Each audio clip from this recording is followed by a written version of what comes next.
Hola, ¿cómo están? Mucho gusto. Mi nombre es Jonathan Márquez. Soy un estudiante de la Escuela de Estudios Bíblicos aquí en Bichilemu y para mí es un privilegio hoy presentar cuál es mi interpretación, pero también la aplicación del libro de Hechos. A lo largo de la semana estuvimos leyendo Hechos varias veces y también por medio de la observación pude ver algunas cosas que me llamaron mucho la atención a manera personal, pero también quiero compartir uno de los el versículo clave. Entonces, creo que es algo que aún me gustaría seguir investigando, pero en esta oportunidad tengo el privilegio de compartirles. Este versículo habla de la promesa del Espíritu Santo. Para ese entonces tenemos que entender que los discípulos estaban pasando por el duelo de Jesús, pero también por el gozo de la resurrección por medio de la ascensión. Entonces ellos estaban gozosos de haber visto a Jesús y no solamente, resucita y asciende, sino que está con ellos 40 días, afirmando, de pronto compartiendo con ellos, comiendo con ellos.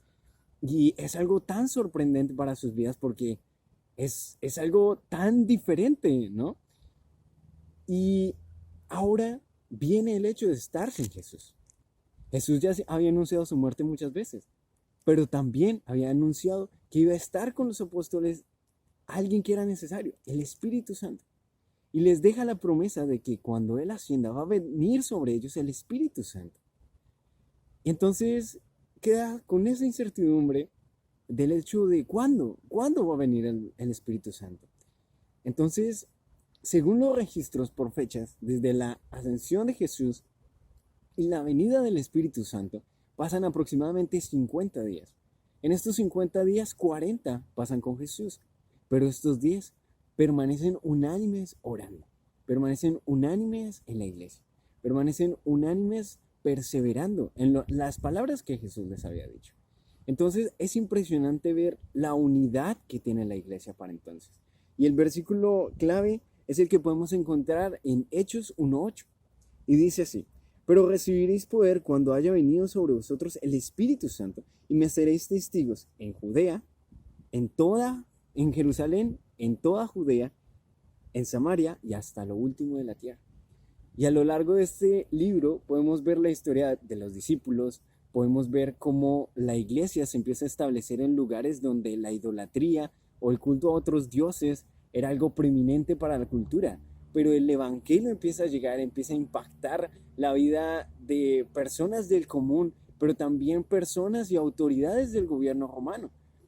Y cómo Dios usa a personas como Pedro, como Esteban, que es el primer mártir, pero también como Pablo, que a pesar de tener un pasado difícil, incluso para los de su pueblo, incluso para él mismo, es usado por las manos de Dios y el Espíritu Santo para llevar el Evangelio a otras naciones.